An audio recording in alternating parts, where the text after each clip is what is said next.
Muy bien, vamos a entrar en la quinta parte de nuestra serie llamada El fin desde el principio y volvemos a nuestro texto, el pasaje de Isaías, el capítulo 46, el versículo 10, donde Dios, hablando acerca de sí mismo, Él nos está mostrando sus credenciales, es decir, cómo Él, a través de lo que se conoce como la presciencia de Dios, en su omnisciencia, Él revela el fin desde el principio. Dice, yo anuncio, yo declaro, yo revelo el fin desde el principio, desde los tiempos antiguos, lo que está por venir. Y yo digo, mi propósito se cumplirá y haré todo lo que deseo. Hemos estado viendo en esta enseñanza muchas cosas, muchos elementos. Estamos sentando unas bases primero, antes de meternos de lleno a encontrar a través de las declaraciones directas y simbólicas en las Escrituras, en el libro de Génesis, lo que nosotros estamos viviendo y vamos a vivir en los últimos días.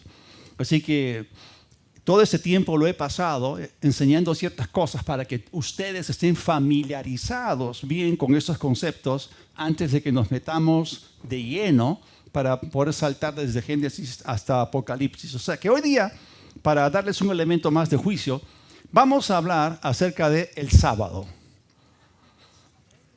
El día sábado, que es de particular importancia en las Escrituras, no marca ningún acontecimiento planetario. ¿Alguna vez han pensado en eso? En otras palabras, dentro del ciclo semanal de 7 días, nada pasa allí. No hay nada importante ocurriendo con el sol, con la luna o con las estrellas cuando en la semana alcanzamos el día sábado. ¿Han pensado eso alguna vez? Miren, el sábado, el día de reposo o Shabbat en las Escrituras, en hebreo, fue dado por Dios para prefigurar su programa. Y esta marca o sello específico es muy efectivo, pues la semana de 7 días es algo conocido universalmente. Este fluir natural de la semana de 7 días es predominante en prácticamente todas las culturas de la tierra, debido a que tuvo un origen divino. Así que Dios ordenó o estableció el sábado en el libro de Génesis, pero luego confirmó su importancia como una herramienta didáctica. ¿Habían pensado que era una herramienta didáctica? En otras palabras, vemos el establecimiento del día sábado en Génesis capítulo 2, pero más adelante vemos cómo Dios lo añade para que forme parte de la ley, de los 10 mandamientos, como una ordenanza y, como ya dije, una herramienta didáctica. Entonces, el sábado, por si acaso, porque muchas veces la gente piensa solamente en esto, piensa que es una ordenanza o una observancia, pero el sábado también es una herramienta didáctica y hoy día vamos a echar mano de ella. Así que vamos a ver en el libro de Levítico, el capítulo 23, las fiestas del Señor, las cuales también incluyen la observancia del sábado. Así que voy a saltar a Levítico capítulo 23, los 3 primeros versículos. Y la Escritura dice, habló el Señor a Moisés diciendo, habla a los hijos de Israel y diles las fiestas del hebreo Moed, solemnes del Señor, las cuales proclamarán como santas convocaciones del hebreo Mikra. Serán estas: 6 días se trabajará, mas el 7º día será de reposo, santa convocación, ningún trabajo harán. Día de reposo es del Señor en donde quiera que habiten. Hay 2 palabras importantes que quiero resaltar en este texto. La primera es la palabra fiestas, que viene del hebreo moed, como hemos visto, y significa una citación, un tiempo establecido, una señal o una estación. Y por lo que podemos ver, esta palabra en sí misma no necesariamente nos comunica algún significado profético. Pero la siguiente palabra, la segunda que resalto en el texto, sí lo hace. Porque la palabra convocaciones viene del hebreo mikra, que significa un ensayo o un recital. Entonces, las fiestas solemnes de Levítico capítulo 23 fueron dadas para constituirse en ensayos generales para los eventos reales que vendrían en el futuro. Y si hacemos la cuenta, nos vamos a dar cuenta que en Levítico capítulo 23 hay 8 de estas convocaciones. 7 de ellas ocurren en base anual y una de ellas ocurre en base semanal. Así que podemos ver que de estas 8 convocaciones o ensayos que el pueblo debía observar, vamos a darnos cuenta de que 4 ya fueron cumplidas y las otras 3, están por cumplirse en un cercano futuro. Así que vamos a volver al tema principal. Estamos hablando acerca del sábado, o que es el séptimo día, lo que se tenía que guardar en base semanal. Esto es cada fin de semana. El sábado semanal es un ensayo general del programa de Dios en la tierra. Otra vez, de los 8 ensayos contenidos en Levítico 23, este es el único que era una observancia semanal. Así que Dios tenía en el pueblo de Israel a la gente observando cosas a corto plazo y cosas anualmente. Las 4 primeras fiestas anuales que fueron cumplidas proféticamente son la Pascua, la fiesta de los panes sin levadura, la fiesta de las primicias y la fiesta en la cual se ofrecía el nuevo grano, la cual se cumplió en el día de Pentecostés. Entonces, cada una de estas fiestas o ensayos se cumplió en el día exacto del calendario hebreo y exactamente a la misma hora. Y estos cumplimientos pueden ser claramente identificados y están directamente conectados con los símbolos presentados por Dios en Levítico 23. Es decir, estos eventos que se cumplieron en el primer siglo fueron el cumplimiento literal de aquello a lo cual dichos símbolos señalaban o aquello a lo cual apuntaban. En otras palabras, aquí tenemos un claro ejemplo de la dupla tipo-antitipo del presagio o predicción y su posterior cumplimiento. Ahora, esto con respecto a las 4 primeras fiestas anuales. Y sobre las fiestas vamos a hablar en otro momento. Pero vamos a regresar al tema central. Pero el sábado está conectado, ¿no?, con un marco de tiempo. Está conectado a un marco de tiempo. Me refiero a un marco de tiempo que se repite. Es algo que ocurre en base semanal. Pero estamos hablando del séptimo día. En este caso, ¿y cuántos de ustedes se acuerdan de la clave que el apóstol Pedro nos dio ahí en 2 Pedro, diciendo que no ignoremos esto, que no pasemos por alto esta clave dentro del contexto de los últimos días, que para con el Señor un día es como 1000 años y 1000 años como un día? Entonces el marco de tiempo concreto, el periodo de tiempo al cual el sábado se refiere, es un periodo de 1000 años que tiene que ver con el dominio sobre el planeta Tierra. Así que vamos a ir a Génesis, el capítulo 1, en el versículo 26, y leemos algo que es una escritura fundamental, que tiene que ver contigo y conmigo, lo que somos, nuestra identidad y nuestro rol en el planeta. O sea que si tú no entiendes quién eres y para qué fuiste puesto, entonces necesitas un poquito de ubicaína. Muy bien, Génesis 1:26. Entonces dijo Dios, hagamos al hombre a nuestra imagen, conforme a nuestra semejanza, y señoree, muchas traducciones dicen, y tenga dominio. Repiten conmigo, fui creado para tener dominio. Y muchas veces nosotros ni siquiera pensamos que tú y yo podemos caminar en el dominio de los redimidos. Tú puedes caminar en la realidad del dominio que te fue dado en Cristo Jesús. Pero bueno, volvamos acá. Dice, tengan dominio, señoreen en los peces del mar, en las aves de los cielos, en toda la tierra, en las bestias y en todo animal que se arrastra sobre la tierra. Ahora, si conectamos esta escritura con Éxodo 29, donde se nos dice, 6 días trabajarás y harás toda tu obra, entonces podemos llegar a una conclusión. Porque si los días de la semana en los cuales el hombre tenía que trabajar eran 6, esto hace evidente que su dominio sobre la tierra debía durar 6 días proféticos, esto es 6000 años. Hermanos, es obvio, es evidente que el dominio del hombre sobre la tierra no duraría para siempre.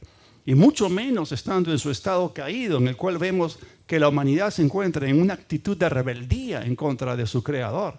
Así que hay un tiempo establecido por Dios en el cual el dominio humano va a llegar a su fin y el Señor Jesucristo regresará para establecer su reino por 1000 años en el séptimo día, esto es, en el séptimo milenio.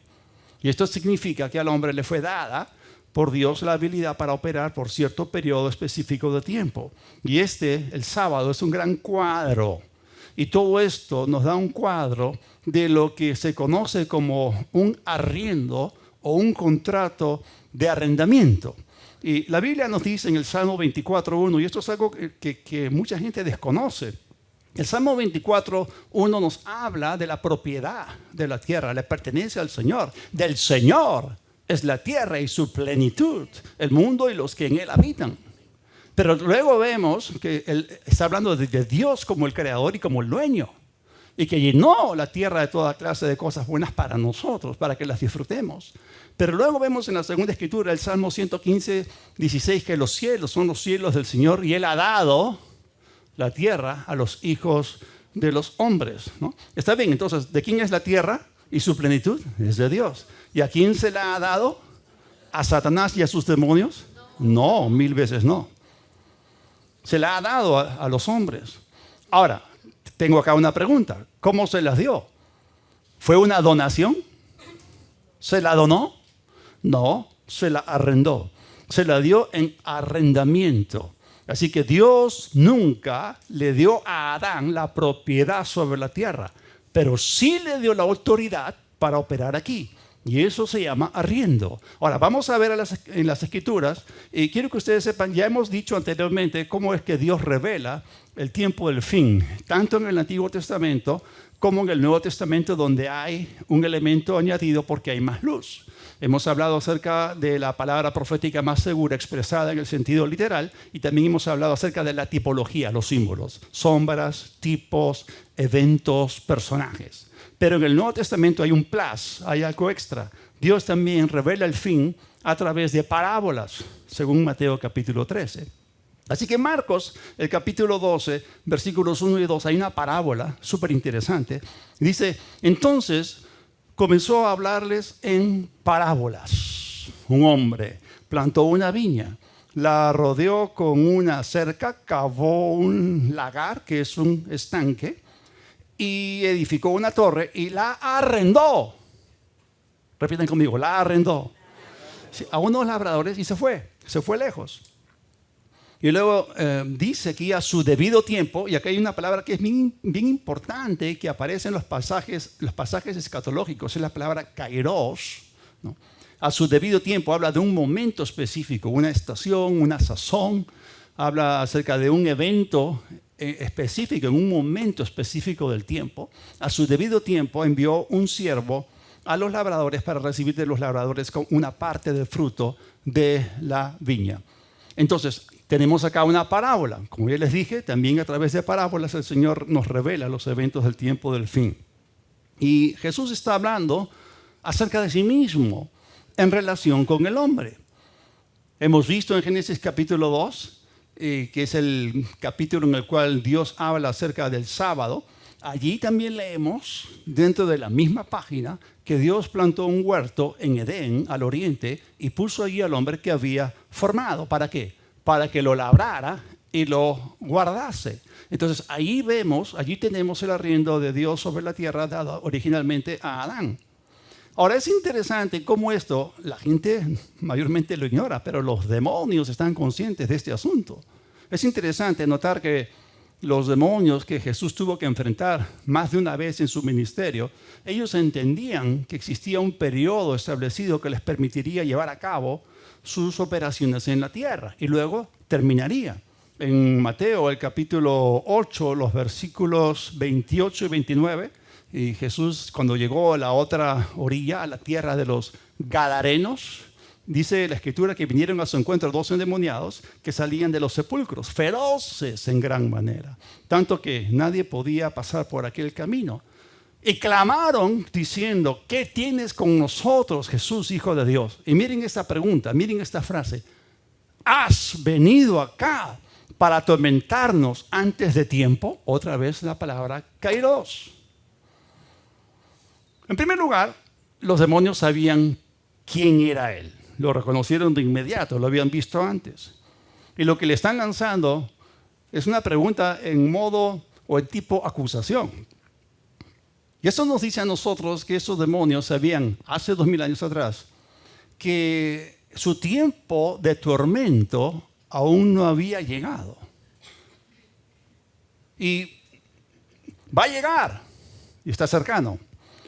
Pero estos demonios pensaron que Jesús había venido para ello antes de tiempo. ¿Y cuántos saben que Jesús no los envió al abismo, pero sí los sacó fuera de esos endemoniados? Cristo Jesús mismo habló acerca de la expiración de este arrendamiento y vamos a darnos cuenta que su primera venida no marcó todavía el tiempo establecido para la disolución de dicho arriendo.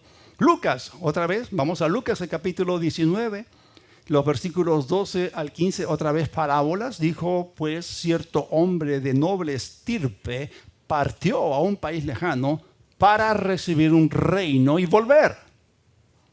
Obviamente Jesús sigue hablando acerca de sí mismo. Entonces llamó a 10 siervos suyos y les dio mucho dinero diciéndoles, negocien hasta que yo venga. Otra parábola, Jesús está hablando acerca de sí, de su reino, de su venida. Y en ella está afirmando que no volvería hasta que fuese nombrado o designado rey. Y como ya sabemos, Jesús murió en la cruz y Él es el legítimo rey de los judíos, pero Él todavía no ha tomado dicha autoridad. Y Él lo va a hacer en un cercano futuro. Y esta parábola también es un cuadro profético que nos habla acerca de su segunda venida y Él no retornará hasta que sea coronado rey. Y se los voy a demostrar.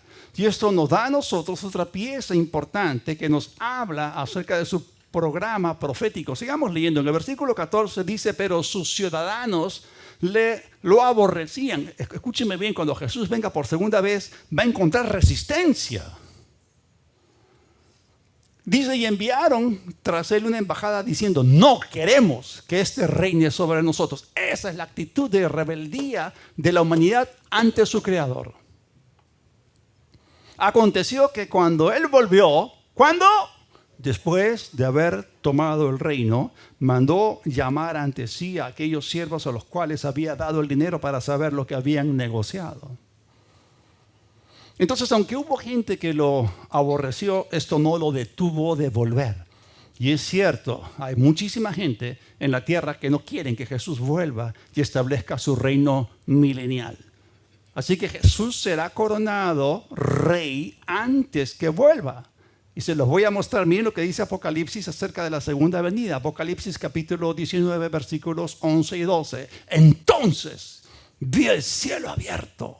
Y he aquí un caballo blanco. Y el que lo montaba se llamaba Fiel y Verdadero. Y con justicia juzga y pelea. Sus ojos eran como llamas de fuego. Y había en su cabeza muchas diademas, muchas coronas. Aquí vemos a Jesús coronado antes de su venida. Entonces, cuando el tiempo del arriendo expire, el legítimo propietario de la tierra iniciará el procedimiento para reclamar su propiedad. ¡Gloria a Dios! Jesús viene pronto para tomar control del planeta. La gente diciendo, ¿a dónde vamos a terminar? ¿A dónde vamos a parar? Yo te digo a dónde vamos a terminar. Bajo el control absoluto del reinado del Señor Jesucristo por 1000 años, en paz, en prosperidad, en orden, en decencia. Ahora, les voy a leer algo que forma parte de la antigua cultura hebrea y que tiene que ver con la forma en la cual se manejaban esos contratos de arriendo. Y ahora sí, vamos a saltar a Apocalipsis capítulo 5. Pasamos la cámara de la tierra al cielo. Cambio. Estamos en el cielo. Apocalipsis 5 del 1 al 10, y vi en la mano derecha del que estaba sentado en el trono un libro escrito por dentro y por fuera, sellado con 7 sellos. Y vi a un ángel fuerte que pregonaba a gran voz, ¿quién es digno de abrir el libro y de desatar sus sellos? Antes de continuar leyendo, quiero mostrarles que este ángel se asemeja, porque está proclamando aquí a gran voz algo, se asemeja a alguien en una corte legal, citando a alguien para que pase adelante. Dentro de ese contexto, hermanos, no se está tocando ningún asunto religioso, lo que se está tratando acá es estrictamente un asunto legal. Aquí se está describiendo un procedimiento legal acerca de un asunto legal. Es más, si ustedes regresan un poquito y leen el capítulo 4 del libro de Apocalipsis, se van a dar cuenta que ahí hay un escenario en el cielo en que todo el ambiente apunta a una corte legal. Es decir, la escena es la de un tribunal sentándose para dar inicio a un proceso judicial. Hermanos, hay una propiedad que está siendo reclamada aquí por el legítimo propietario de la tierra, que ha estado ausente por 2000 años, pero que ahora presenta evidencias irrefutables de su dignidad. Versículo 3, y ninguno, ni en el cielo, ni en la tierra, ni debajo de la tierra podía abrir el libro, ni aún mirarlo. Versículo 4, y lloraba yo mucho, porque no se había hallado a ninguno, y está hablando acerca de ningún hombre, digno de abrir el libro, ni de leerlo, ni de mirarlo. Y es interesante que el personaje que está siendo citado o que está siendo llamado para presentarse en la corte celestial tenía que ser un hombre. No podía ser otra clase de ser en el universo. Debía ser un hombre. Porque el arriendo sobre la tierra fue dado originalmente a Adán por Dios, el dueño. Le fue dado este arriendo a Adán, el primer administrador, el hombre que fue el administrador de la tierra. Y debido a esto, el agente legítimo que debía presentarse como respuesta a esta situación en dicha corte también tenía que ser un hombre, porque lo que estaba en juego tenía que ser reclamado por un hombre que calificase legalmente y moralmente.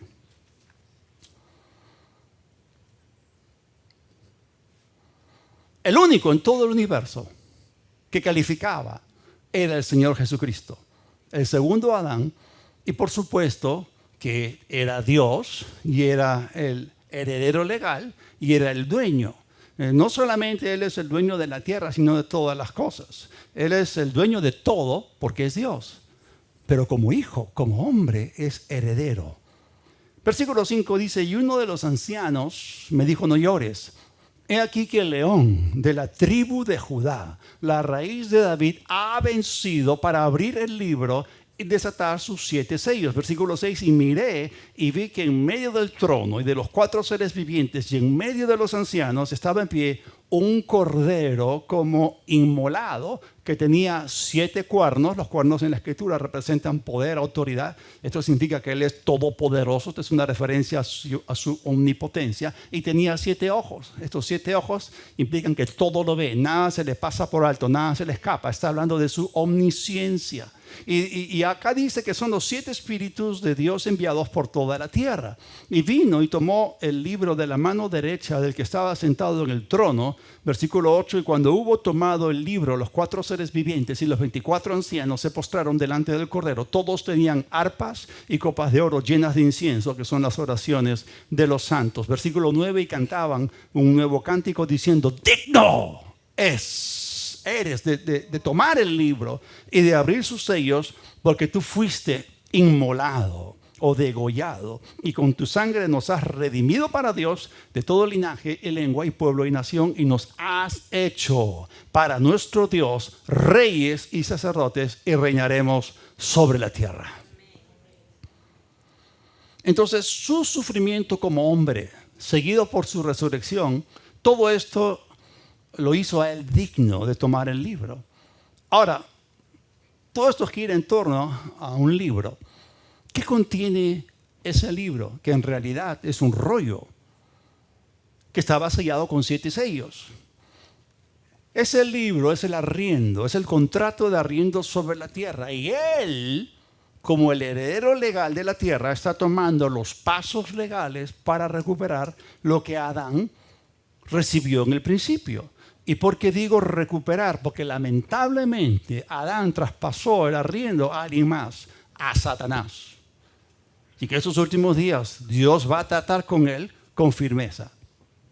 Entonces, en este escenario en el cielo, estamos viendo que todos los seres creados por Dios, sean los 4 seres vivientes, sean los 24 ancianos, sean las miríadas y miríadas de ángeles, o como dicen en el hebreo, las chilíadas y chilíadas de ángeles. Estamos hablando de trillones de ángeles. Y todos los que estén presentes, todos ellos que estén ahí en ese escenario judicial, testificarán o serán testigos oculares del hecho de que Jesús califica legalmente y posee la dignidad para abrir dicho rollo. Esto, en realidad, este libro era un documento legal sellado con 7 sellos. Entonces, el momento en que el tribunal celestial se asiente en el cielo y el proceso judicial comience, marcará el inicio del fin del dominio de Satanás y su usurpación sobre la tierra.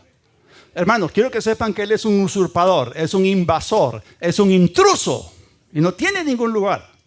Entonces el diablo es un ladrón y usurpador que estableció en la tierra un reino fraudulento que pretendió falsamente reemplazar al reino de Dios. Y es de allí, por causa de la transgresión de Adán, que Satanás en la Biblia recibe varios nombres, varios títulos. Segunda de Corintios 4:4, la Biblia dice en los cuales el Dios de este siglo cegó el entendimiento de los incrédulos para que no les resplandezca la luz del evangelio de la gloria de Cristo, el cual es la imagen de Dios. Vemos aquí que la Biblia llama a Satanás el Dios de este siglo, o el Dios de este mundo, el Dios de esta era presente, de este sistema social mundial. Y por si acaso, no fue Dios quien puso a Satanás a cargo de la tierra. Fue Adán el que hizo esto. Otro título que la Escritura le da se encuentra en Efesios, el capítulo 2, en el versículo 2. Está hablando de cómo andábamos nosotros antes de recibir a Cristo, en los cuales anduvieron en otro tiempo conforme a la corriente de este mundo y el príncipe de la potestad del aire. Príncipe es uno de los títulos que se les da también a los ángeles caídos. Entonces, el príncipe de la potestad o de la autoridad del aire, el cual opera en los hijos de desobediencia. Este es otro título que la Escritura asigna a Satanás por causa de la caída. Y Jesús mismo en Juan capítulo 14, versículo 30, dijo: ya no hablaré mucho con ustedes porque viene el príncipe de este mundo y él no tiene nada en mí. Así que, de acuerdo con lo que estamos viendo, la Escritura llama a Satanás el Dios de este siglo, el príncipe de la potestad del aire y el príncipe de este mundo. ¿Por qué? Porque él tomó la autoridad adámica mediante sus mentiras y mediante su engaño. Y como dije, como hemos leído en Génesis 1:26, esta potestad o esta autoridad le fue dada originalmente por Dios a Adán, pero cuando Adán pecó se convirtió en un ser subordinado al pecado, al diablo y a la muerte. Así fue como Satanás usurpó el control y dominio sobre la tierra. Cuando leemos en Romanos capítulo 5, por ejemplo, cómo la Escritura describe el pecado o la transgresión de Adán, lo que Adán hizo en el huerto no fue un simple pecado o un acto de desobediencia aislado a Dios. Fue un acto de alta traición. Fue la más baja deslealtad cometida, y en este caso directamente en contra de Dios. Adán cambió de bando y entregó al enemigo de Dios todo lo que le había sido dado a él. Entonces el tiempo para que ocurra este evento de la segunda venida de Cristo en el futuro es muy cercano. Mateo capítulo 24, versículo 36, es una escritura que la gente cita mucho. Dice: pero acerca de aquel día y aquella hora nadie sabe, ni siquiera los ángeles de los cielos, ni aún el Hijo, sino solo el Padre. Entiendo que Jesús como Hijo, estando en la tierra, Él no estaba actuando, no estaba operando como Dios, estaba operando netamente como el segundo Adán. Y obviamente no estaba operando en su omnisciencia, sino que Él dependía de lo que el Espíritu Santo le revelaba. Todo lo que Él oía del Padre, eso hacía. Lo que el Padre le mostraba, lo que Él veía en el Espíritu, eso hacía, eso hablaba. Obviamente ya Jesús en su estado resucitado, en su gloria, sentado a la diestra del Padre, como Dios, Él sabe todas las cosas, incluyendo esta. Pero bueno, Jesús dijo esto, es cierto, pero no lo hizo con la exclusión de toda otra información o pasajes que nos den a nosotros intuición con respecto a dicha fecha. Por ejemplo, en Hebreos, el capítulo 10, versículo 25, y esta es una exhortación muy clara a a la gente de la iglesia, a los creyentes, diciendo no dejemos de congregarnos, como es la costumbre de algunos. Ustedes saben que somos criaturas de costumbres y de hábitos, ¿no? Hay buenas costumbres, hay malas costumbres, hay buenos hábitos y hay malos hábitos. Bueno, acá se está describiendo un mal hábito de algunos creyentes. Dice algunos, como es la costumbre o el mal hábito de algunos.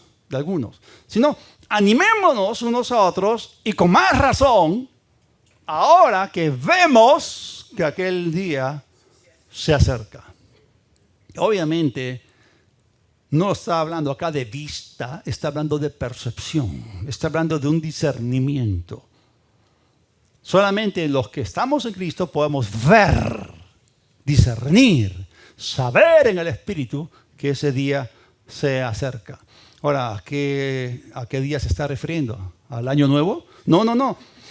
¿De qué está hablando acá? ¿Cuál es el tema o punto que está tratando el escritor de Hebreos? Vamos a ver un poquito de contexto. Vamos a regresar al último versículo del capítulo anterior, el capítulo 9, y en Hebreos 9, versículo 28, dice así: también Cristo fue ofrecido una sola vez para llevar los pecados de muchos.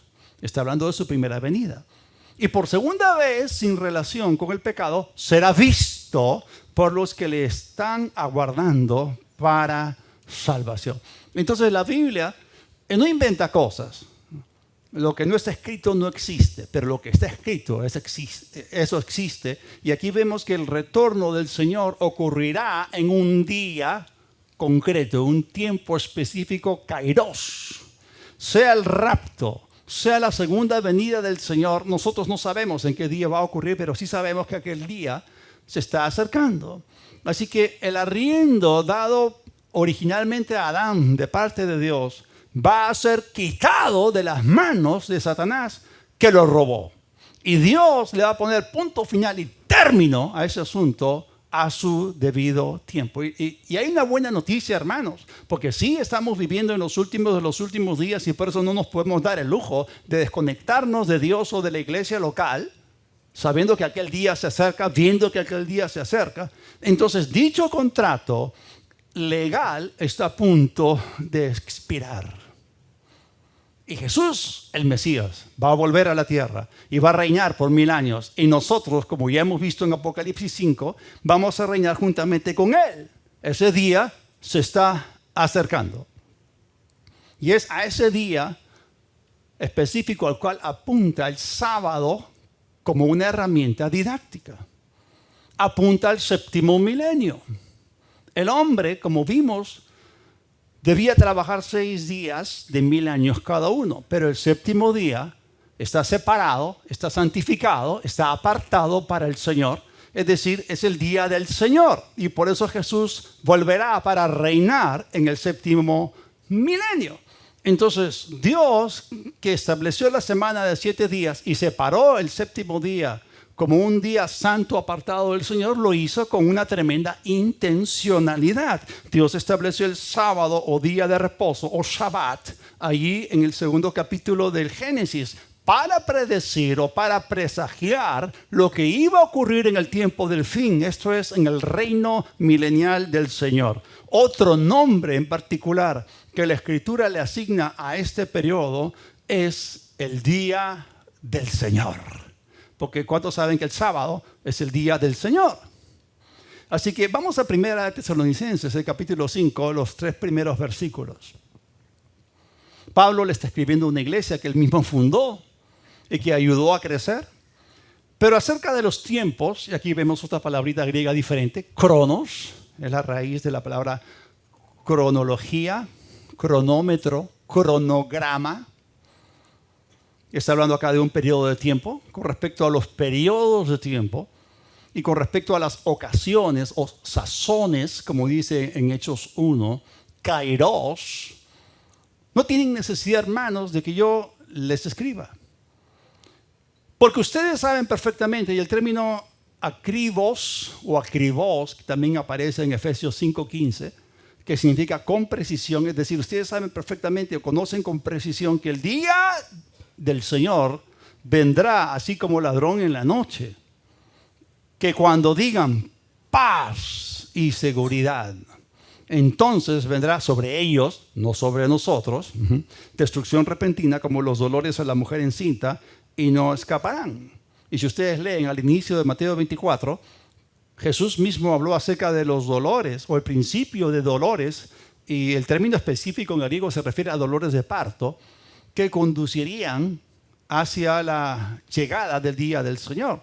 Entonces, ¿qué es lo que el apóstol Pablo está diciéndole aquí a la iglesia en Tesalónica? Les está diciendo, miren, ustedes no necesitan que yo les enseñe acerca de esto, porque ya lo conocen, ya lo saben con exactitud, con precisión. Lo único que estoy haciendo es recordárselos. Interesante, ¿eh? Lo que Pablo le está diciendo a la iglesia en Tesalónica no podría ser dicho con respecto a la iglesia moderna. Porque muchísima gente en las iglesias no tiene ni siquiera idea de qué cosa es el día del Señor. Y si alguien les pregunta, ni siquiera pueden explicarlo. Lo más lejos que pueden llegar es decir, es el sábado. Pero a la mayoría de creyentes no se les han enseñado estas cosas. Escúchenme bien, si saber estas cosas fue importante para la iglesia del primer siglo, ¿cuánto más importante para la iglesia de los últimos días? El apóstol Pablo, que escribió una tremenda cantidad de libros y colocó el fundamento doctrinal de la iglesia del Nuevo Testamento, él mismo consideró que enseñar escatología era algo sumamente importante para la edificación de la iglesia y para prevenir que los creyentes fueran engañados. Porque la ignorancia es el preludio para el engaño. Ahora, Pablo no se quedaba años en las iglesias que fundaba. Una que otra pasó cierto tiempo en Corinto, 1 año 6 meses, en Éfeso 2, 3 años. Pero en el corto tiempo en que se quedaba y en que estaba con ellos en esas iglesias que fundaba, se aseguraba de que entendiesen esta idea o este concepto llamado el Día del Señor. Tanto así que esta frase, el Día del Señor, aparece en las Escrituras mencionada docenas de veces. Y por eso nosotros necesitamos saber acerca de esto. Miren lo que les escribió versículos 4 y 5 de Primera de Tesalonicenses 5. Pero ustedes, hermanos, no están en tinieblas como para que aquel día tenemos la capacidad para ver, para discernir que ese día se acerca. Para que aquel día los sorprenda como un ladrón, porque todos ustedes son hijos de luz e hijos del día. No somos de la noche ni de las tinieblas. Gracias por su entusiasmo. Esto significa que nosotros no estamos en tinieblas como el resto de la gente del mundo, sino en luz, y podemos ver que aquel día se está acercando. Puede que no sepamos el día ni la hora, la fecha, pero no es algo que nos va a agarrar a nosotros por sorpresa. En otras palabras, tenemos dos elementos. Tenemos la palabra profética más segura y tenemos el Espíritu Santo que nos da a nosotros la habilidad para ver que ese día se acerca. Él nos hace saber las cosas que habrán de venir. Entonces, por lo que leemos, vemos aquí que la iglesia de los tesalonicenses tuvo una comprensión profunda acerca de este concepto. Y este evento llamado el Día del Señor va a agarrar al mundo total y completamente desprevenido. Ahora, ¿cuándo es que va a empezar el Día del Señor? Es interesante porque abarca varias cosas. En primer lugar, el Día del Señor empieza con ese periodo de 7 años llamado tribulación, que es un periodo que está partido o dividido. Son 2 mitades. Los 3 primeros años y medio son simplemente llamados tribulación. La segunda mitad, los restantes 3 años y medio, son conocidos como la gran tribulación. Y eso será lo peor que la humanidad habrá experimentado en toda su historia. Sin embargo, Dios, ¿cuántos saben que Dios está obrando? Para que su propósito sea hecho, para que se haga lo que Él quiere. Y Dios va a obrar, el Señor Jesucristo va a obrar, el Espíritu Santo va a obrar. Y ellos, es interesante que esto va a sacudir, filtrar y cernir, si se puede decir así, al mundo. Hay gente que se pregunta, ¿cuál es el propósito del periodo de tribulación? ¿Atormentar a la gente antes de enviarla al infierno? No, de ninguna forma. La gente ya está lista para ir al infierno, califica. Y eso le tomaría a Jesús 1 segundo. Pero Él no está en el negocio de enviar gente al infierno.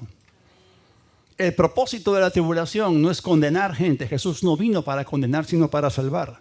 Él no necesita 7 años para enviarlos allí, pero ese no es el propósito de la tribulación. Él ama a la gente, dio su vida por ellos y no quiere que ninguno se pierda. Pero lo que el periodo de la tribulación va a causar sobre la humanidad es que va a aumentar la presión. La temperatura va a subir mucho.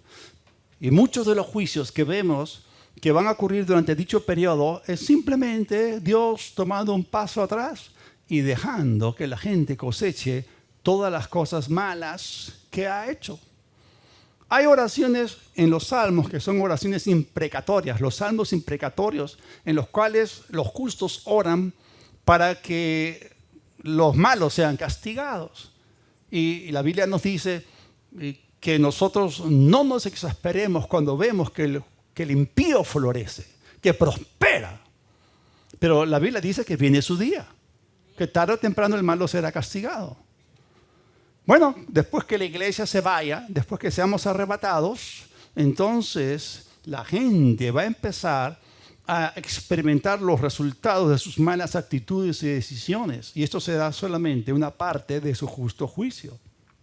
Pero al mismo tiempo hay mucha gente que va a volver en sí, que van a reflexionar y se van a volver al Señor.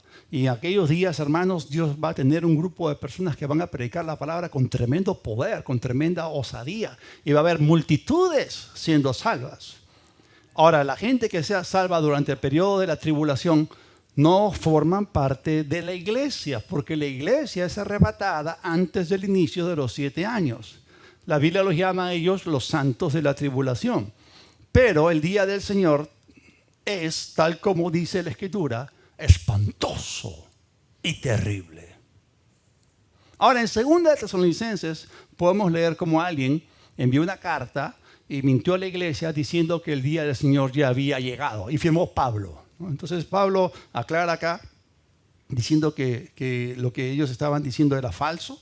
Y eso fue la conclusión a la cual llegó esta persona porque estaban experimentando una profunda persecución, intensa. Pero Pablo escribió esta segunda carta para corregir este error y les dijo que el día del Señor no había llegado y les mostró las cosas que tenían que ocurrir antes. Eso lo pueden ver en 2 de Tesalonicenses, el capítulo 2. Así que el día del Señor es un término compuesto, no simple. Incluye varias cosas. En primer lugar, incluye este periodo interdispensacional de 7 años, porque estamos terminando la era de la gracia, la era de la iglesia termina con el rapto. Luego entramos a ese periodo interdispensacional, ¿no?, que es previo a la séptima dispensación, que es la dispensación del reino o del gobierno del Señor sobre la tierra. Entonces el día del Señor involucra esos 7 años y también involucra el último día de esos 7 años, que es propiamente la segunda venida de Jesús viniendo del cielo, por supuesto. Y ya hemos leído en Apocalipsis 19 que Él viene con muchas coronas. Y esto también incluye ese periodo de 1000 años en que el Señor reinará sobre toda la tierra, porque los días de Dios duran 1000 años. Y ese día de 1000 años es el día del Señor, ese sábado, el último sábado. Ahora, la inmensa presión que la gente va a experimentar durante esos días de la gran tribulación será especialmente intensa para la nación de Israel. Y esto los va a llevar a ellos a una encrucijada donde tendrán que decidir de una vez por siempre quién es verdaderamente el Mesías. Y la Escritura nos dice que al final de la tribulación ellos invocarán el nombre del Señor Jesús y serán salvos. Jeremías, el profeta, escribió acerca de este periodo, capítulo 30, versículo 7, dice: ¡ah! ¡Cuán grande es aquel día! Tanto que no hay otro semejante a él. Tiempo de angustia para Jacob, pero de ella será librado. Ahora, ustedes se preguntarán por qué Jacob, a veces Jacob, por qué a veces Israel. Porque Dios le cambió el nombre a Jacob y le puso de nombre Israel. Pero Jacob es el nombre sí de Israel, pero es el nombre que Dios usaba cuando cuando Jacob no estaba siendo obediente. Es interesante leer que aquí Jeremías no escribió diciendo tiempo de angustia para Israel, sino tiempo de angustia para Jacob. Pero él añade que será librado de ella. Así que al final de este proceso, como Pablo escribió en Romanos, los capítulos 9, 10, sobre todo el capítulo 11, habrá un remanente que será salvo. Y hermanos, esto va a ser glorioso, va a ser maravilloso. Yo tengo muchos amigos judíos de mi infancia y otros con los cuales he estudiado en la universidad y otros que conocí estando en las 2 veces que hemos ido a Israel. Y estoy orando por ellos. Hay algunos que ya son salvos, gracias a Dios, pero hay otros que faltan. Y oro por ellos, que se conviertan ahora, antes del rapto. Y si no, que pasen y que aguanten y que realmente formen parte de ese remanente escogido por gracia. Oro por ellos para salvación. Así que cuando termine el periodo de 7 años de la tribulación, la tierra va a entrar en un 7º milenio histórico. Va a entrar en un periodo de 7,000 años de paz. La Biblia habla acerca de este periodo de 1000 años en Apocalipsis, capítulo 20, versículos 1 al 6. Y vi un ángel que descendía del cielo con la llave del abismo y una gran cadena en la mano. Hermanos, ese es el Waterloo de Satanás. Su día se acerca. Y prendió al dragón, un solo ángel. Prendió al dragón, la serpiente antigua, que es el diablo y Satanás, y lo ató por 1000 años. Y lo arrojó al abismo y lo encerró y puso sus sellos sobre él para que no engañase más a las naciones hasta que fuesen cumplidos los 1000 años. Y después de esto debe ser desatado por un poco de tiempo, por un microcronos. Versículo 4, y vi tronos y se sentaron sobre ellos los que recibieron facultad de juzgar. Y vi las almas de los decapitados y por causa del testimonio de Jesús y por la palabra de Dios, los que no habían adorado a la bestia ni a su imagen y que no recibieron la marca en sus frentes ni en sus manos y vivieron y reinaron con Cristo 1000 años. Pero los otros muertos no volvieron a vivir hasta que se cumplieron 1000 años. Esa es la primera resurrección. Bienaventurado y santo el que tiene parte en la primera resurrección. La segunda muerte no tiene potestad sobre esto, sino que serán sacerdotes de Dios y de Cristo y reinarán con él 1000 años. Estos 1000 años, por si acaso, serán literales. Y si leemos el versículo siguiente, que no lo he incluido, contando con el versículo 7, la expresión 1000 años aparece 6 veces en este capítulo. Ahora, eso introduce la tierra en ese periodo y los profetas en el Antiguo Testamento hablaron acerca del día del Señor. Vamos a ver cómo Isaías nos da detalles. Isaías 11, del 1 al 9. Saldrá una vara del tronco de Isaí y un vástago retoñará de sus raíces. Hubo en el camino una maldición que cayó sobre uno de los de la familia de David, Joacim, y parecía que no iba a haber un rey sentado en el trono de David. Parecía que se había acabado, se había cortado. Esto yo lo mencioné anteriormente. La dinastía de David. Pero acá se nos está hablando de un vástago que va a retoñar y el reino y dominio le será restaurado mediante el Hijo de David, el Mesías Jesucristo. Y en el versículo 2 dice que reposará sobre él el Espíritu del Señor. Y aquí habla de 7 expresiones o manifestaciones. Habla acerca de el Espíritu del Señor, el Espíritu de sabiduría, de inteligencia, Espíritu de consejo y de poder, Espíritu de conocimiento y del temor del Señor. Estos 7 espíritus estos son los 7 espíritus mencionados en Apocalipsis. Básicamente son 7 expresiones o 7 manifestaciones del Espíritu Santo, porque no hay 7 Espíritus Santos. Versículo 3 le hará entender diligente en el temor del Señor. No juzgará por vista o según la vista de sus ojos, ni arguirá por lo que oigan sus oídos. Versículo 4, sino que juzgará con justicia a los pobres y arguirá con equidad por los mansos de la tierra. Herirá la tierra con la vara de su boca y con el espíritu de sus labios matará al impío. Y será la justicia cinto de sus lomos y la fidelidad ceñidor de su cintura. Morará el lobo con el cordero y el leopardo con el cabrito se acostará.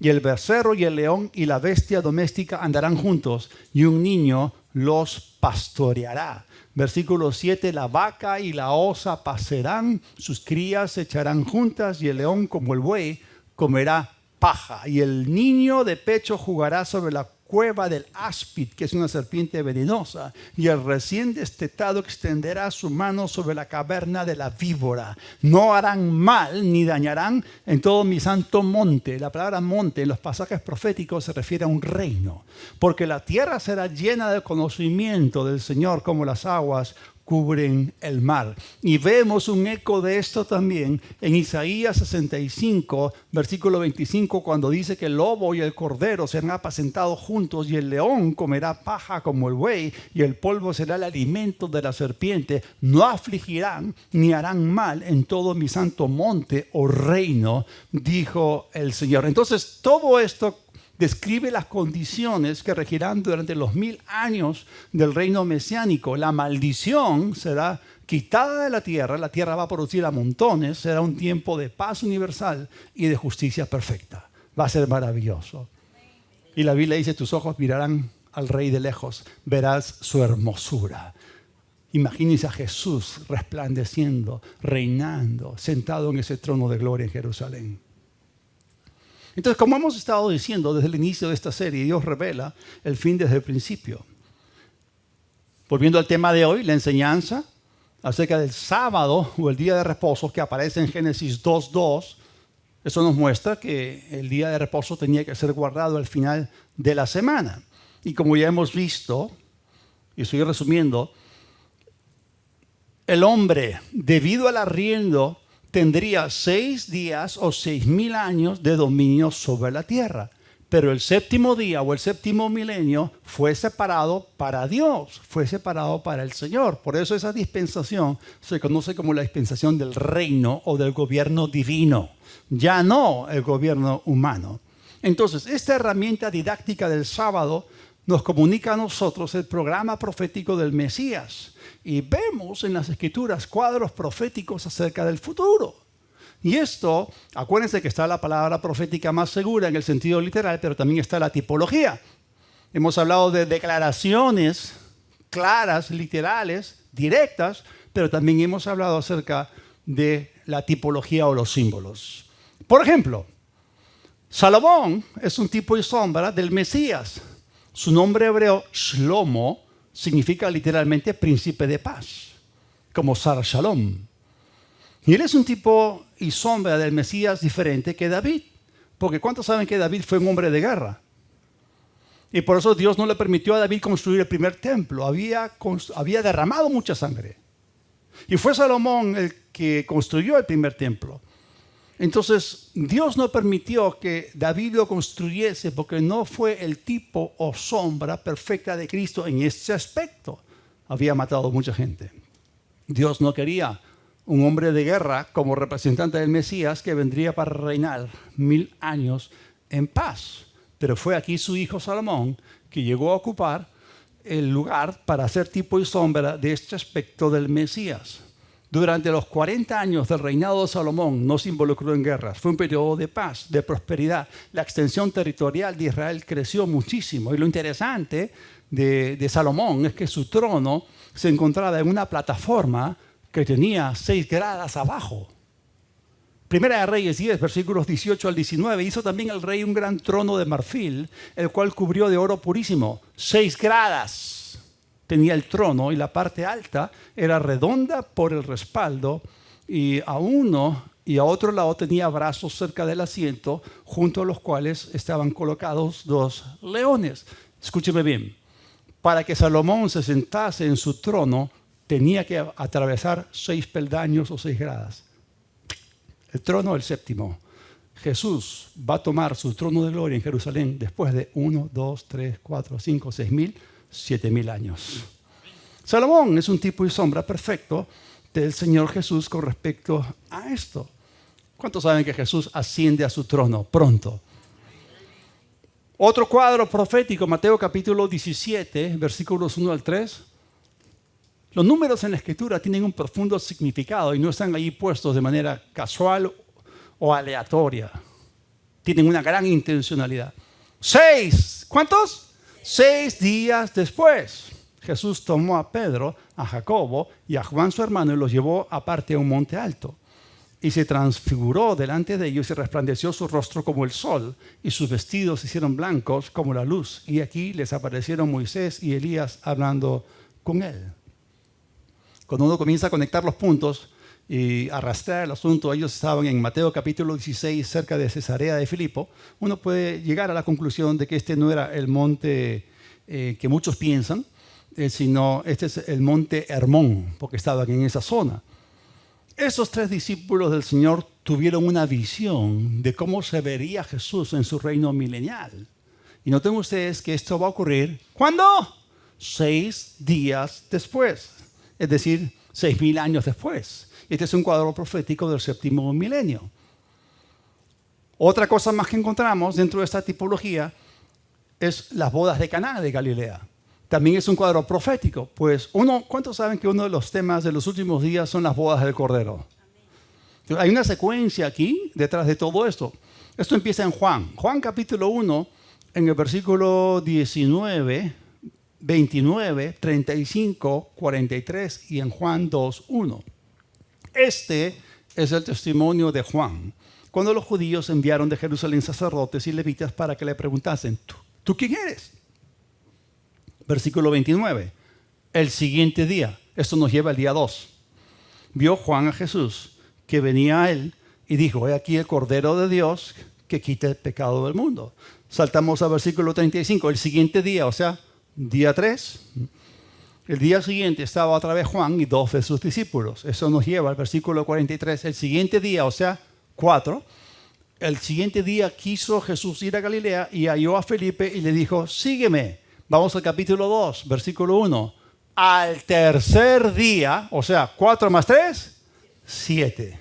Al tercer día se hicieron unas bodas en Caná de Galilea y allí estaba la madre de Jesús. Entonces acá tenemos la semana completa. Pero lo interesante es lo que ocurre al tercer día después de los 4 previos. Así que todo esto nos pinta un cuadro profético de la celebración de las bodas del Cordero en el 7º día. Interesante, ¿no? Termino con esto. Hermanos, hay una urgencia en la salvación de la gente. Porque los que están perdidos no saben que están bien perdidos. Y los que están engañados ni siquiera se les pasa por la cabeza la idea de que están engañados. O sea, ex apateo en griego, ¿no? Que han caído en un engaño redonditos.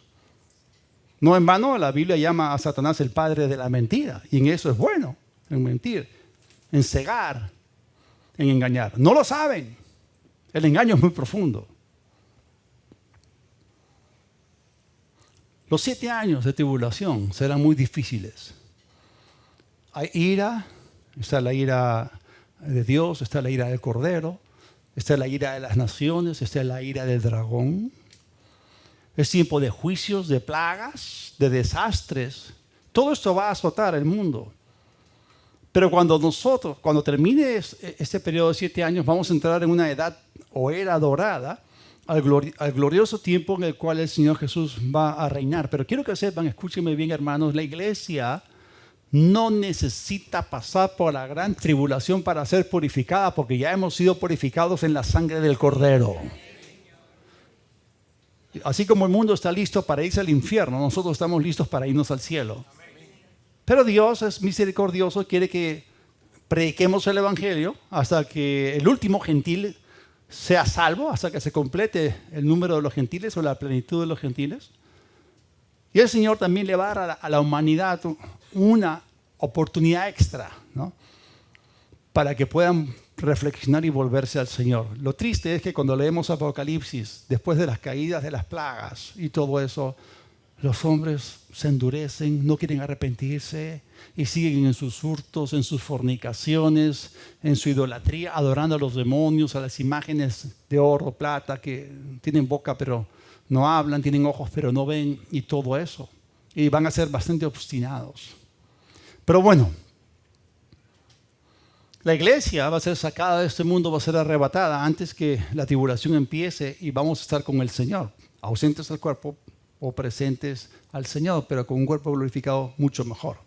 Entonces, termino con esto. Dios nos da a lo largo de las Escrituras maravillosos símbolos para mostrarnos su programa profético en la tierra.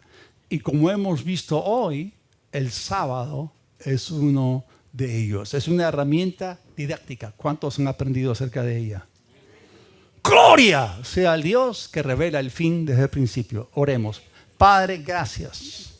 Gracias porque tú no nos dejas a nosotros a ciegas para que andemos a tientas en ignorancia sin saber a qué atenernos. Tenemos la palabra profética más segura. Gracias, Padre, porque la escatología edifica a la iglesia del Señor Jesucristo. Amamos tu venida y no ignoramos acerca del día del Señor. Gracias te damos. Ayúdanos a vivir en este tiempo con la conciencia de la urgencia de la salvación de los perdidos, pero también de la madurez de la iglesia. Te agradecemos, Señor. Tú eres misericordioso. Amamos tu venida. Jesús, ven pronto. Gracias en el nombre de Jesús. Amén. Si aún no te has puesto cuentas con Dios, aún no has recibido al Cordero que dio su vida por ti, para que no te pierdas, hoy es el día de salvación. Dios manda a todo hombre en todo lugar que se arrepientan. Jesús dijo, si no se arrepienten, perecerán. Pero de tal manera amó Dios al mundo que dio a su Hijo unigénito para que todo aquel que en Él cree no se pierda, no perezca, sino que tenga vida eterna. Si aún no has recibido al Señor, quiero dirigirte en esta oración. Cierra tus ojos, repite conmigo: Dios del cielo, reconozco que te necesito. Soy tuyo por creación y ahora por redención. Me vuelvo a ti, me arrepiento de mis pecados. Jesús, sé mi Señor. Creo que el Padre te resucitó y recibo hoy tu perdón y el regalo de la vida eterna por la fe en ti.